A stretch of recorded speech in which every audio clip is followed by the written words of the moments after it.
Hi guys, नमस्कार, सत श्री अकाल, अस्सलाम वालेकुम। केम छो कराल, कैसे दोस्तों? क्या आप लोग काम कर रहे हैं?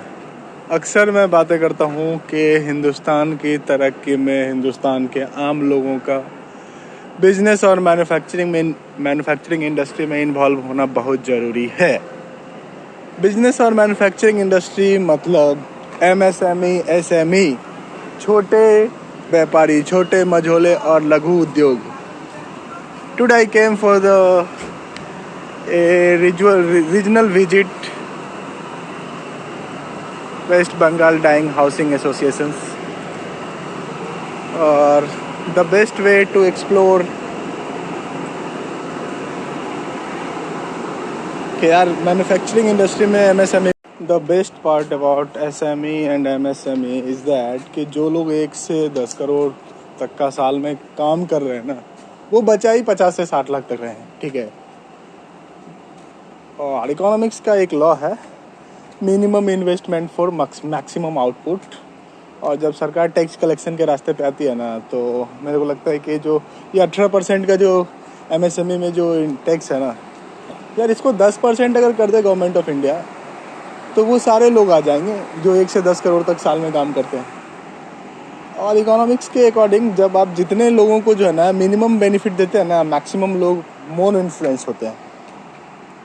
तो अब देश की तरक्की, इंडस्ट्रियलाइजेशन, मैन्युफैक्चरिंग, रानिया 53, आउटसोर्सिंग की बात करते हैं ना, तो ये एक सेक्टर है जो बहुत ही एक तरीके से जो है ना डिप्राइव इंडस्ट्री है। मैन्युफैक्चरिंग को बढ़ावा देने के लिए गवर्नमेंट को, और पिछले 50 दिन में ना कम से कम मैं करीब 150 मैन्युफैक्चरर से मिला हूँ, और सबका एक ही दुखता हुआ रह गया, वो है GST at the rate of 18%। तो प्रधानमंत्री जी से एक आग्रह है कि यार हमारे पास जो पॉपुलेशन है ना, उसको फीड करने के लिए, नर्चर करने के लिए, ग्रो करने के लिए ना, लोगों को मौका तो दे दो। आप ज़्यादा लोग मैन्युफैक्चरिंग करेंगे, प्रोडक्शन इंसेंटिव्स मिलेगा। आप सिर्फ बिग मैन्युफैक्चरर जो कि प्राइवेट लिमिटेड वाले हैं, उन लोगों को आप मौका दे रहे हो। और छोटे और मझोले लोगों को अगर आप मौका दोगे ना इंडस्ट्री में आने का, तो फिर जब हम $5 ट्रिलियन की बात कर रहे हैं ना, वो 5 ट्रिलियन नहीं, वो 50 ट्रिलियन हो जाएगा। ठीक है, और हिंदुस्तान का हर एक आदमी जो है ना अपने आप में एक कंप्लीट एंटरप्रेन्योर है। ठीक है, सरकार इस चीज़ को रिकॉग्नाइज कर रही है, नहीं कर रही है नहीं पता, बट ये बड़ी दुख की बात है। और GST हर साल जो है ना की तरह हम कि यार जब 100-150 लोगों से मैं मिला ना मैन्युफैक्चरर से, तो मैं उनसे पिन पॉइंट प्रॉब्लम पूछा ना, तो उन्होंने कहा कि यार GST ना 18% जाता है। अब सिंपल सा बात है, 1 रुपये का सामान खरीदोगे और 18 पैसा आप GST में ही चले जाएगा, तो भाई कमाओगे क्या और सरकार को टैक्स क्या दोगे? फिर टैक्स IT रिटर्न क्या डालोगे? तो हाँ ठीक है, आपने बड़े बड़े प्राइवेट लिमिटेड फर्म को आपने सपोर्ट किया, दैट्स गुड थिंग्स, लोगों का लोन माफ़ किया, बट गिन के 10 लोग हैं। ठीक है, टॉप के 10 लोग हैं मैन्युफैक्चरर जो ऑल ओवर इंडिया में काम कर रहे हैं, बट 10 लोगों से 133 से 145 करोड़ लोगों का पेट थोड़ी भर जाएगा। 10 बिग बड़े बिजनेस बिलियनियर्स हैं, और हिंदुस्तान में 150 करोड़ के करीब पॉपुलेशन टच करने वाला है। रोटी, दवाई, शिक्षा, एजुकेशन, रोजगार सबको चाहिए, और 10 बड़े लोग नहीं दे पाएंगे। तो सरकार को इस बात के बारे में सोचना होगा कि कंक्लूसिवली कि यार 18% को ना अगर आप 10% कर रहे हैं ना, तो it will be a major chance, और बहुत सारे लोग IT के अंदर आएंगे, लोग पैसे टैक्स फाइल करेंगे। ठीक है, हिंदुस्तान में अब जब से डिजिटल इंडिया, डिजिटल इकोनॉमी हो गया ना, अब चाहते हुए भी लोग टैक्स चोरी नहीं कर पा रहे हैं। और भाई GST कलेक्शन तो हर महीने ना 10 लाख, 14,000, 15,000, 10 लाख, 20 लाख रेगुलरली बढ़ रहा है यार। मतलब दिन दूनी रात चौगुनी के रेट से ना GST कलेक्शन। सच्चाई ये है कि हिंदुस्तान का जो पिन पॉइंट प्रॉब्लम है ना, मैन्युफैक्चरिंग इंडस्ट्री से एम्प्लॉयमेंट जनरेशन करने की बात है। यार सर्विस इंडस्ट्री में IT, बैंक और फाइनेंस ये काम अच्छा कर रही है, बट सब लोग पढ़े लिखे नहीं है। आज भी हिंदुस्तान में ग्रेजुएशन लिटरेसी रेट जो है ना लेस देन 40% है। इसका मतलब है कि 100 लोगों में से जो है ना 40 लोग जो है ना ग्रेजुएट हैं। अब ग्रेजुएट में भी जो है ना technical skills, non technical skills आता है, और जब टेक्निकल स्किल्स की बात करते हैं ना, तो वो लेस देन 1% से 2% के करीब आता है। तो कहने की बात है कि हम लोगों को क्या दे रहे हैं, ये डिजिटल इंडिया वाला भारत। मेरे समझ से मैन्युफैक्चरिंग इंडिया को जो है ना मतलब कायदे से जो है एक्सिक्यूट करने की बात होनी चाहिए, ठीक है। और इंडिया में बिजनेस बनाओ, मैन्युफैक्चरिंग लेवल से, R&D लेवल से जो है ना सॉर्ट आउट करना होगा। प्रधानमंत्री जी मन की बात में तो बोलते हैं सर्वजन हिताय सर्वजन सुखाय, बट सर्वजन मैन्युफैक्चरिंग फॉर सर्वजन मैन्युफैक्चरिंग की बात होनी चाहिए, ठीक है। वो एक लाइन है ना, हर घर स्टार्टअप, घर घर स्टार्टअप। हर घर स्टार्टअप के बाद ये भी होना चाहिए हर घर मैन्युफैक्चरर, घर घर मैन्युफैक्चरर। क्योंकि आने वाला जो वक्त है ना, हम पॉपुलेशन को कंट्रोल नहीं कर पा रहे हैं, ठीक है। भूखमरी, गरीबी, महंगाई के अलावा इन्फ्लेशन, एजुकेशन और हेल्थ केयर एक मुद्दा है, ठीक है। शायद लोग इस पे बात नहीं कर रहे हैं, बट सच्चाई से भाग नहीं सकते ना हम। मतलब पॉलिटिकली नहीं, इकोनॉमिकली अगर इस बात को सोचा जाए तो मैन्युफैक्चरिंग को सॉर्ट आउट करना हिंदुस्तान के लिए उतना ही जरूरी। में एक लाइन है, श्रद्धावान लभते ज्ञानम और सा विद्या या विमुक्ते, ठीक है। तो प्रधानमंत्री जी से मैं एक बात रिक्वेस्ट करना चाहूँगा कि आप मन की बात में ना ये बात ज़रूर बोलें कि हर घर मैन्युफैक्चरिंग, घर घर मैन्युफैक्चरिंग। एक ब्रांड है लिज्जत पापड़, 80 रुपये से शुरू हुआ था, आज 1800 करोड़ का बिजनेस बना रही है। महाराष्ट्र की ब्रांड है, महाराष्ट्र का आबादी है 10 से 11 करोड़। तो इसमें से भी जो है ना बाहर के लोग हैं, बिहार, यूपी, पश्चिम बंगाल, दिल्ली। एक्चुअल लोग वहाँ 8 से 9 करोड़ हैं। और महाराष्ट्र हिंदुस्तान का फाइनेंशियल कैपिटल बना हुआ है। हिंदुस्तान में एक महाराष्ट्र नहीं, कम से कम 5 से 7 महाराष्ट्र होना ज़रूरी है।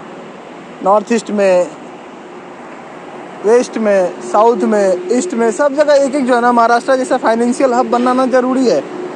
140 करोड़ से 150 करोड़ लोगों को कैटर करने के लिए ना, अगर हम सब चीज़ ना मतलब सेंट्रलाइज अगर कर देते हैं ना, तो ये एक बड़ी दुख की बात है, ठीक है। और द थिंग इज़ दैट के हम हिंदुस्तान को दे क्या रहे हैं? हम मैन्युफैक्चरिंग अगर नहीं दे पाए अपने आने वाले जनरेशन को, तो ये सबसे बड़ी बेईमानी होगी, ठीक है। पूरी दुनिया में लोग ग्लोबल इकोनॉमी की बात कर रहे हैं, $5 ट्रिलियन इकोनॉमी। भाई मैन्युफैक्चरिंग को अपडेट कर दो ना, हिंदुस्तान की इकोनॉमी 50 ट्रिलियन हो जाएगी, ठीक है। तो प्रधानमंत्री जी से ये बात रिक्वेस्ट कर रहा हूँ।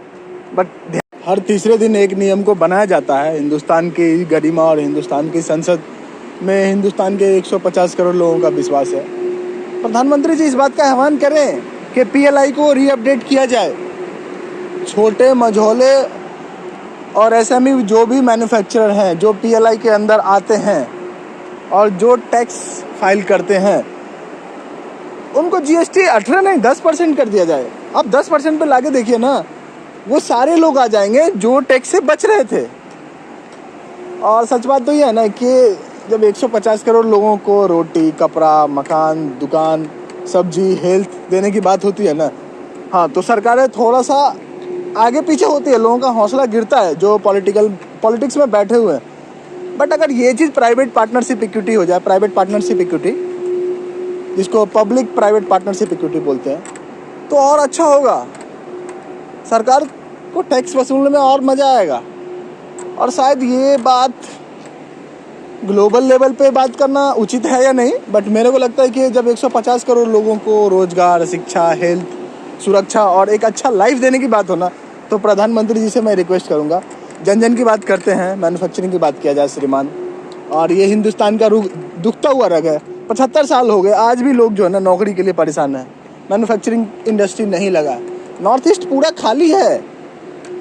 These are my personal observation, what I think about India, global economics and what are the next big billion opportunity for manufacturing industry. I had shared my own way. ये मेरी अपनी बातें थी जो कि मैं सरकार से रिक्वेस्ट किया हूँ कि मैन्युफैक्चरिंग इंडस्ट्री में अगर आप GST को 10% करते हैं ना, तो वो सारे लोग आएंगे जो टैक्स से बच रहे थे। और आज भी जो है ना माल कच्चे में दिया जा रहा है और माल कच्चे में मैनेज किया जा रहा है। तो जब हम देखते हैं ना कि जब हम बात करते हैं one nation, glorified nation, incredible India, तो tax is a major role that will nurture and boost our economy. और 18% GST ना छोटे मझोले व्यापारियों को जो है ना दुख देता है, जिनका पॉकेट बजट जो है ना 1 करोड़ से 10 करोड़ तक है, ठीक है। तो प्रधानमंत्री जी से ना हाथ जोड़ करके रिक्वेस्ट है, आप PLI में जो है ना एडवांसमेंट और क्या बोलते हैं सुधार कर सकते हैं। और आप जन जन के नेता हैं, जन जन के जो है ना प्रतिनिधि हैं। और जब आपकी जनता काम अच्छे से करेगी ना, टैक्स भी आपको अच्छा मिलेगा। और देश को चलाने के लिए पैसे की ज़रूरत होती है।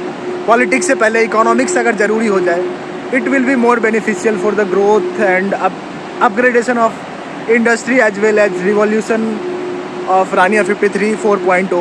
और जो हम सपना देख रहे हैं ना $5 ट्रिलियन, वो तो 2025 से पहले हो जाएगा, लेकिन जब मैन्युफैक्चरिंग इंडस्ट्री को लीड करेंगे ना तो ये 50 ट्रिलियन तक पहुंच जाएगा। विद दैट नोट, जय हिंद, जय भारत।